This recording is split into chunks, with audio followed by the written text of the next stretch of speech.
Merhaba arkadaşlar. İnsan dilinin evrim ve kökeni konularını evrim teorisi ışığında ele alırken ister istemez günümüzdeki bazı sorunlara değinmek zorunda kaldım. Son dönemde yapay zeka alanında sağlanan önemli gelişmeler ışığında bu konular giderek daha fazla tartışılmaya başlandı.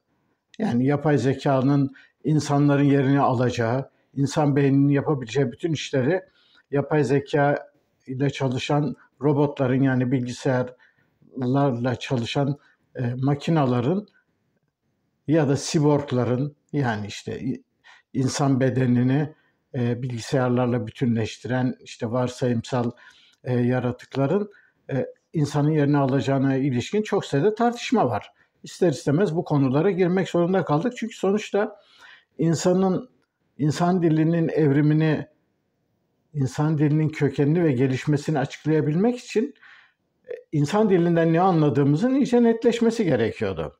İnsan beyninde bir modül olarak dilin bulunduğunu söyleyen anlayışları eleştirirken ister istemez konu döndü dolaştı insan beyniyle bilgisayar arasındaki karşılaştırmaya, bu ikisini özdeşleştirmeye ya da aynı ilkelerle çalıştıklarını öne süren görüşleri değerlendirmek zorunda kalmıştık.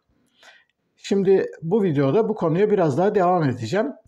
Çünkü bu konularla ilgili literatür araştırması yaptığınızda ya da internette değişik videolara, programlara baktığınızda dönüp dolaşıp karşınıza belli kavramlar çıkacak. Belli kavramlara bağlı olarak belli olaylardan ve konulardan söz edildiğini mutlaka duymuşsunuz. Bunların en önemlilerinden birkaç tanesini son birkaç videoda ele almaya çalışacağım. Şimdi bu videoda ele alacağımız iki konu var. Birincisi Turing testi. İkincisi de Turing testine yönelik Çin odası düşünce deneyi. Şimdi Turing testi bilgisayarların öncüsü olarak kabul edilen ünlü İngiliz bilim insanı Alan Turing'in ortaya koyduğu düşünce deneyi. Turing'in hayatıyla ilgili değişik yayınlara baktığınız zaman göreceksiniz. Aslında Turing mesleki yaşamına matematikçi, işte fizikçi ve en önemlisi kriptocu yani şifre çözücü kişi olarak başlıyor. Hatta İkinci Dünya Savaşı'nda Almanların ünlü Enigma diye bir şifreleri var. Almanlar bu şifreyle yıllarca ordu birlikleri arasında haberleşmeyi sağlıyorlar. Ve Turing'in başında bulunduğu bir ekibe, binlerce kişiden oluşan bir ekibe İngilizler bu Enigma şifresini çözme görevi veriyorlar. Ve Turing ekibiyle birlikte bu işin altından kalkıyor.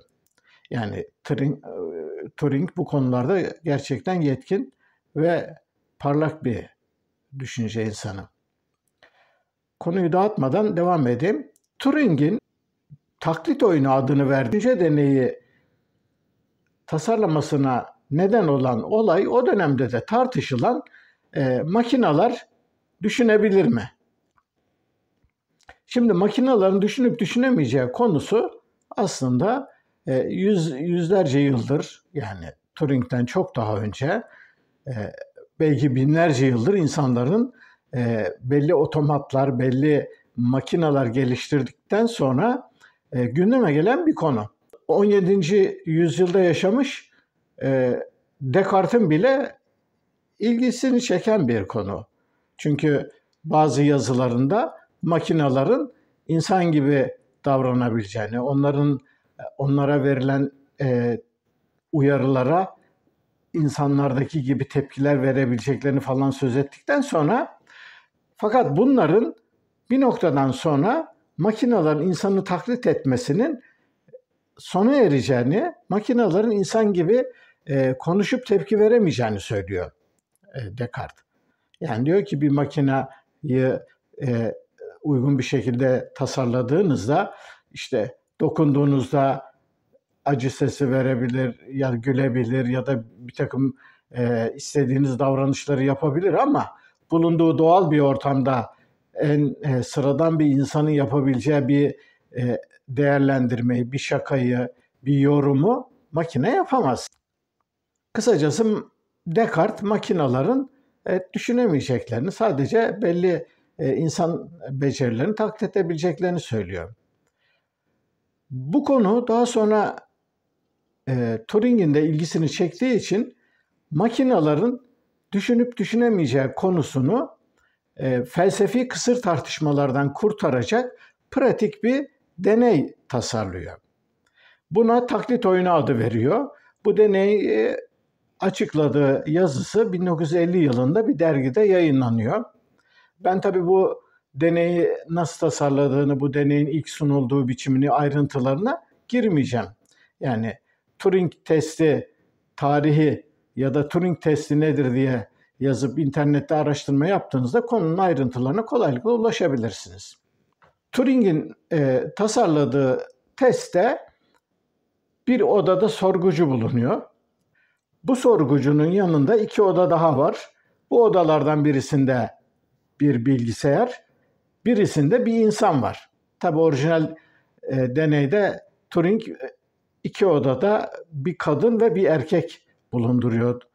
Ve sorgucunun soracağı sorularla onların cinsiyetlerini tahmin etmesini istiyor ama zaman içerisinde bu testin yapısı değişerek, çünkü iki muhatabının kadın ya da erkek olup olmadığını anlamaya çalışmakla muhataplarından birisinin makina, birisinin insan olup olmadığını anlamak aslında özünde birbirinden çok farklı şeyler değil. Orijinal hali değil de ben bugün en yaygın bilinen biçimiyle Turing testini anlatmaya çalışacağım. Şimdi bir sorgucu kişi, kadın ya da erkek olabilir, sorular soruyor. Bu her tür soru olabilir. Onun cinsiyetini sorabilir, hobilerini sorabilir, fiziksel olarak görünümünü, yani aklına ne gelirse değişik sorular sorarak karşıdaki iki yanıt verenden yanıtlar alıyor. Ama bu yanıtlar sözlü olarak değil, yazılı olarak geliyor. Olsun, ister bir daktilo ya da ister not biçiminde olsun, önemli değil. Yani sorgucu sorularını soruyor. 2 odadaki bir bilgisayar ve bir insan ona yanıt veriyor. O yanıtlara bakarak sorgucudan hangi odadakinin insan, hangi odadakinin makine olduğunu anlaması isteniyor. Turing testi aslında bu kadar basit bir şey. Sorgucu soracağı sorulara verilen yanıtlara bakarak en sonunda düşüncesini açıklıyor. Eğer bir makine bu testten başarıyla geçerse, yani karşısındaki sorgucuyu kendisinin insan olduğunu ikna edebilirse, bu makinenin düşündüğü anlamına geleceği için Turing testini geçmiş olacak. Şimdi Turing'in bu testi ortaya atmasından sonra geçmiş onlarca yıl içerisinde değişik deneyler yapıldı. Ta son dönemde 10-15 yıllık döneme kadar bu konuda makineler hiç de başarılı değildi. Sorgucu belli sorular sorduktan bir süre geçtikten sonra genel olarak hangi odada makinenin olduğunu ya da diğer odada insanın olduğunu kolaylıkla anlayabiliyordu. Fakat yapay zeka çalışmaları geliştikçe, özellikle yapay zekanın işleme kapasitesi arttıkça, en önemlisi yapay sinir ağlarının ve bir önceki videoda kısaca anlatmaya çalıştığım makine öğrenmesinin geliştirilmesiyle birlikte bu konuda bilgisayarlar epey adım attılar. Hatta zaman zaman işte şu ya da bu ülkede belli araştırma çevrelerinden Turing testinin geçildiğine yönelik haberler geliyor. Fakat bunların hiçbirisi şimdiye kadar %60'ları 70'leri bulan bir doğru isabetlilik oranıyla sorgucunun makinenin kim olduğunu anlaması sonucuna yol açmadı. Bizim burada ele aldığımız insan dilinin evrimi ve kökeni konusu bakımından Turing testinin anlamı şurada yatıyor. Turing testi yanıt verenlerin dil becerisine, yani bu dil becerisine dayalı olarak insanların verebileceği yanıtları makinelerin verip veremeyecekleri meselesine son tahlile gelip dayanıyor. Böylece de ister istemez konu makinelerin konuşup konuşamayacağı sorusuna evriliyor. Dolayısıyla eğer makineler konuşabiliyorlarsa, yani dili kullanabiliyorlarsa, o zaman insan dilinin varlığı ve gelişmesine ilişkin tartışmalara başka bir perspektiften bakmamız gerekecek. Şimdi ben Turing testinin anlamına, Turing testine yönelik eleştirilere ayrıntılı olarak girmeyeceğim. Turing testinin ne olduğunu kısaca ortaya koyduktan sonra Turing testine yönelik yapılagelmiş eleştirilerin en cazip ya da en öne çıkanlarından ve en çok tartışmalara neden olan Çin Odası deneyinden söz edeceğim. Şimdi çünkü Çin Odası deneyinde bu düşünce deneyini ortaya atan John Searle diye bir Amerikalı filozof var. Bu Amerikalı filozof Turing'in bu testinin aslında dikkatli ele alınması gerektiğini, bu testte sorulmak istenilen sorunun doğru bir soru olmadığını ve bu soruya makinelerin yanıt veremeyeceğini öne sürüyor. Searle'ün düşünce deneyini anlatmadan önce Searle'ün makinelere ilişkin bir uyarısından kısaca söz etmem gerekiyor. Searle makineleri, yani yapay zekaları, daha doğrusu bilgisayarları ikiye ayırıyor. Bir güçlü yapay zeka, iki zayıf yapay zeka. Şimdi zayıf yapay zeka dediği günümüzdeki bilgisayarların becerdikleri bir takım algoritmik çalışmalarla ortaya koydukları ve başarıyla uyguladıkları bir takım işlemlere karşı çıkamayacağımızı söylüyor. Yani insan zihninde de görebileceğimiz bir takım mantıksal hesaplamalı ilişkileri makineler yapabilir ve bu şekliyle de insan yaşamını kolaylaştırabilirler. Ben buna karşı çıkmıyorum diyor Searle. Bu anlamıyla bilgisayarların belli hesaplamalar, mantıksal verilerin işlenmesinden sonucunda insan beynine benzer bir takım işleri başarabileceklerini söylüyor. Fakat diyor, makinelerin bunları yapması onların yazılımlarına, onlara yüklenen verilere bağlı bir olaydır. Ve dolayısıyla bu makineler aslında kendiliğinden bir zihinleri yoktur ve düşünemezler.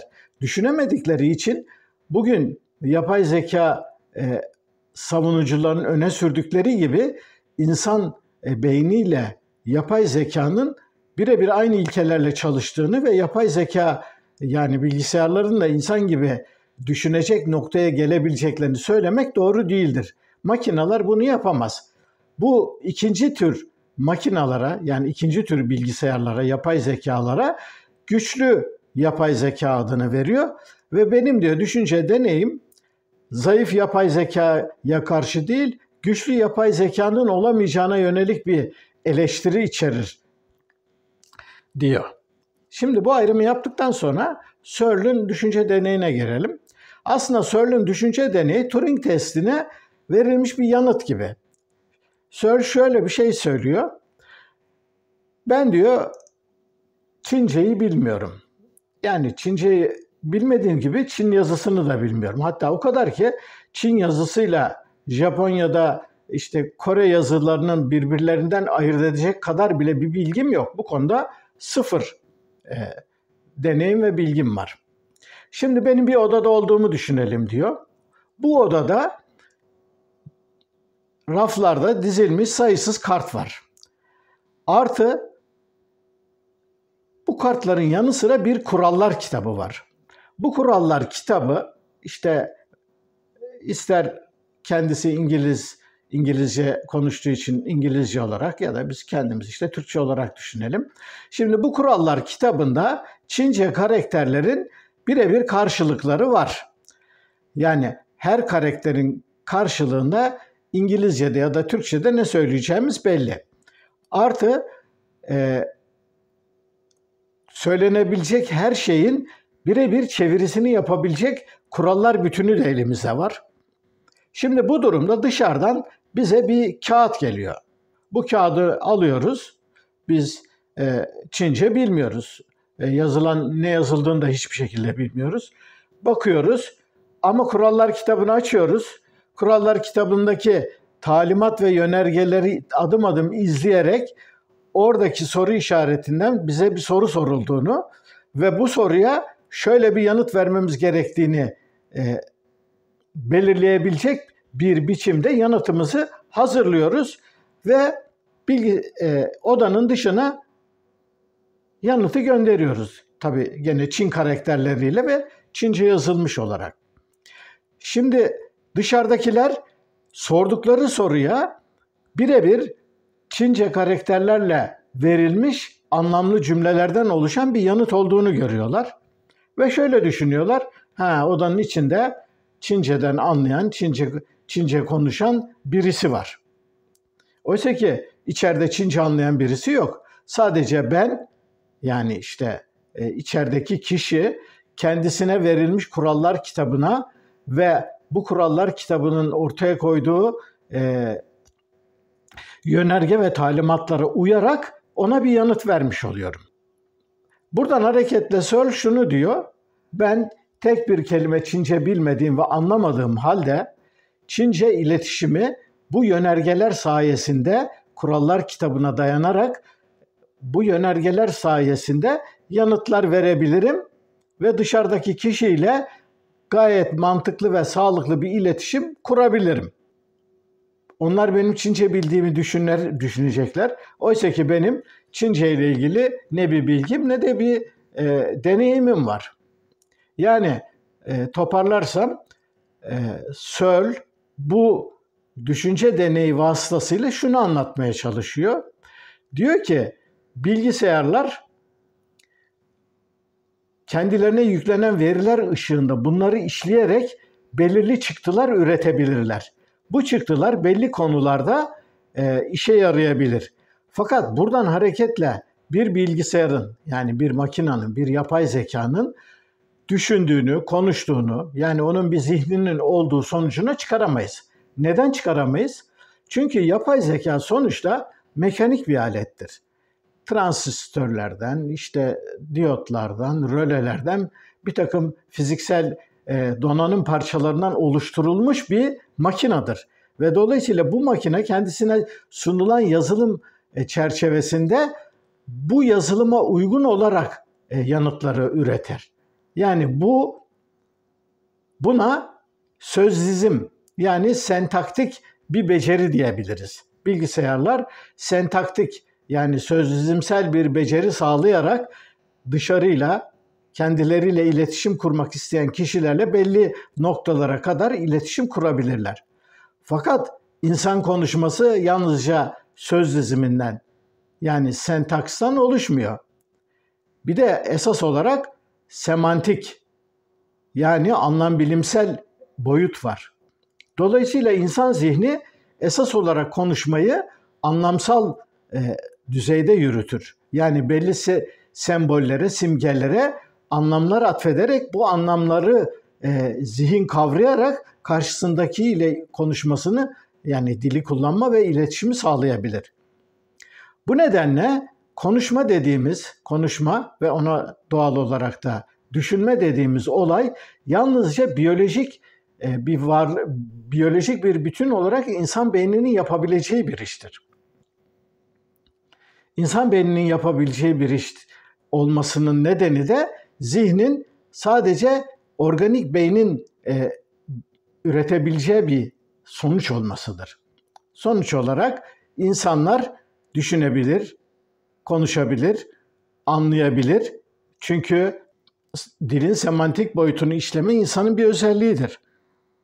Yapay zeka dediğimiz makineler dilin semantik boyutunu anlayamayacakları ve bu konuda bir becerileri olmadığı için onların düşünebildiklerinden, dolayısıyla da konuştuklarından söz edemeyiz.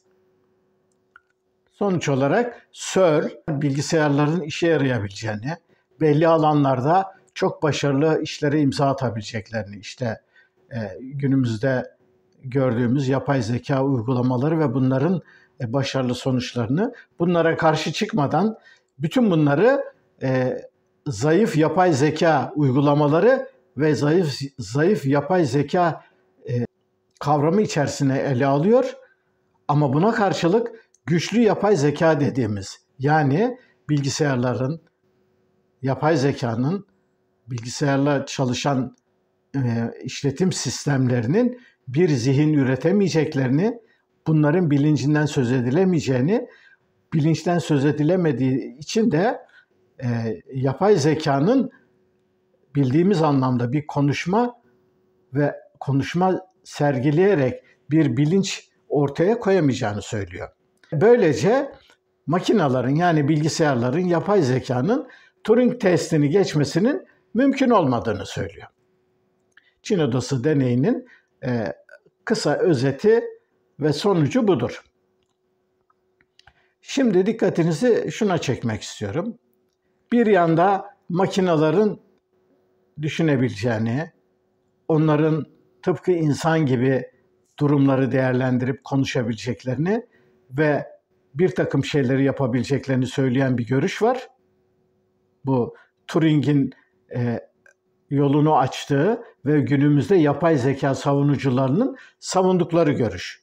Turing de esas olarak kendi yaşadığı dönemde makinelerin bu testi geçemeyeceklerini, ama çok kısa bir süre sonra, bir tarih kesin olarak vermese de, makinelerin bu noktaya gelebileceklerini ve pekala makinelerin bu testi geçebilecek düzeye ulaşabileceklerini söylüyordu. Hatta kendisine yönelik olası eleştirilere karşı Turing 1950 yılında Mind diye bir dergide yazdığı yazıda bu olası karşı çıkışları tek tek ele almış ve bunlara yönelik kendi değerlendirmelerini ve eleştirilerini ortaya koymuştu. Şimdi bugün gelinen noktada, şimdi yapay zeka çalışmaları aslında üçlü bir özellik taşıyor. Birincisi bildiğimiz yapay zeka uygulamaları. Yani bugün işte otomatik pilotlardan düşünelim, işte göz retina tanımasından, işte çok ayrıntılı besteler yapabilen, sanatsal eserler üretebilen, robotların değişik günlük yaşamın alanlarında kullanılabilen çok ayrıntılı yapay zeka uygulamalarına şahidiz. Fakat bunların yanı sıra yapay zeka araştırmacıları ve yapay zekanın geleceğini güçlü biçimde savunanlar yakın bir dönemde genel yapay zeka düzeyine ulaşacağımızı söylüyorlar. Şimdi genel yapay zeka da şu, yani bugün tek tek alanlarda yetkin ve becerikli işler yapabilen, hatta bu konularda artık insanların yapabileceği işlerin çok ötesine geçmiş olan, örneğin geçmişte de örnek vermiştim ya, Deep Blue gibi bilgisayarlar örneğin satranç şampiyonlarını kolaylıkla yenebiliyorlar. Bunun gibi yani bugün yapay zekanın gelişmiş olduğu bazı alanlardaki o kadar teknik becerileri ve verileri işleme kapasitesi var ki, dolayısıyla bu alanlarda insanlar onlarla yarışamıyorlar bile. Ama bunlar tekil olaylar. Yani Deep Blue benzeri bir bilgisayar satrançta olağanüstü işler yapıyor ama önüne bir merdiven konduğunda merdivenin tek basamağını bile çıkamıyor. Ya da işte çok başarılı, örneğin diyelim hızlı biçimde koşabilen ya da bir yerlere ulaşabilen bir takım lazer kesim becerileri sağlayabilen makineler var. Ama bu makineler uzmanı oldukları, yazılımın yüklendiği ve kendilerinden yapması gereken işin dışında başka bir iş gündeme geldiğinde çok kısa bir sürede tökezliyorlar. Yani günümüz yapay zeka, günümüzün bilgisayarlarının insan beyninin esneklik ve yaratıcılığına ulaştığından söz edemiyoruz. Bu bir veri. Buna yapay zeka diyoruz. Günümüzdeki yapay zeka uygulamaları bunlar. Fakat yapay zeka araştırmacıları ve savunucularının hedefi genel yapay zekaya ulaşmak. Genel yapay zeka ise tıpkı bir insan gibi insanın yapabileceği her işi yapabilecek bir düzeye gelmek. Ve bunun eli kulağında bir iş olduğunu, yakın bir süreçte genel yapay zeka uygulamalarının gelişeceğini ve insandan ayırt edilemeyen, bulunduğu ortamda bir insan gibi tepki verebilen, insan gibi durumları değerlendirip kendine görevler biçip ona göre çözümlemeler yapıp yaratıcı çözümler geliştirebilen genel bir yapay zekanın oluşturulacağından söz ediliyor. Üçüncü bir kesim, bunlar da süper yapay zeka peşindeler. Yani bu ikinci genel yapay zeka ortaya çıktıktan ve o kendisini kabul ettirdikten bir süre sonra artık insan ve insanın becerilerinin çok üstünde süper yeteneklerle donanmış yeni yapay zeka türlerinin ortaya çıkarılacağı söyleniyor. Ama bu tabii şimdilik ikinci bir hedef. Yani kısaca toparlarsam 3 tip yapay zekadan söz ediyoruz. 1. Günümüzdeki uygulamalı yapay zekalar. 2. Yapay zeka araştırmacılarının hedeflerine koydukları genel yapay zeka. Üçüncüsü de süper yapay zeka. Şimdi bu anlayışlar karşısında başını Searle'ün çektiği ve onun eleştirilerine hak verenlerin bulunduğu genişçe bir kesim var. Bu kesimde bırakın süper yapay zekayı, genel yapay zeka durumuna bile ulaşılamayacağını, çünkü bunun olanaksız olduğunu, zihnin, düşüncenin, bilincin, konuşmanın organik ve insan beynine özgü bir olay olduğunu, dolayısıyla bu yapay zekacıların söyledikleri türden hemen hemen insandan ayırt edilemeyecek ya da tıpkı insan gibi davranabilecek yapay zekaların yaratılamayacağını söylüyorlar. Şimdi bu konu aslında biraz tartışmalı bir konu. Yani şöyle tartışmalı bir konu. Bir kere bu konu interdisipliner, yani disiplinler arası bir konu. Yani sadece mühendislik, yapay zeka çalışmaları, matematikle halledilebilecek bir olay değil. Bu konuyu tartışabilmek için mantık, biyoloji, paleontoloji, kısacası insan dilinin evrim ve kökenini araştırırken ister istemez ele aldığımız konuların birçoğunu içeriyor. Dolayısıyla bu konunun ayrıntılarına benim burada girmem doğru değil. Şimdi bu anlattıklarımdan yola çıkarak ister istemez beni dinleyen arkadaşların kafasına şu soru gelecek. Tamam, bu konuda değişik görüşler var. Peki sen bu görüşlerin neresindesin? Sen ne savunuyorsun? Yapay zeka araştırmacılarının iddia ettikleri gibi genel yapay zeka yapılabilir mi? Yapılamaz mı? Yapılamazsa Searle gibi mi düşünüyorsun? Yoksa farklı bir düşüncen mi var? Gibi bir soru beni dinleyen herkesin aklına mutlaka gelmiştir. Şimdi bunu anlatabilmem için birkaç konuya değinmem gerekiyor. Videolar dizisinin başlarında evrim teorisinin anlam ve öneminden bahsederken bir ara şu konuya değinmiştim. Yani evrim teorisi ortaya çıkmadan önce felsefenin binlerce yıldır süren, hiç bitmek bilmeyen tartışma konuları vardı. Bu konuların en başında ruh meselesi geliyordu. Yani canlılara, onlara canlılık gücü veren şeyin ne olduğu.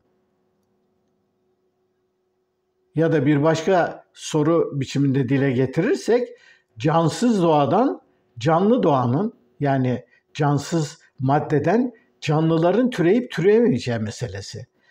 Filozoflar, düşünürler binlerce yıl bu konuları tartıştılar.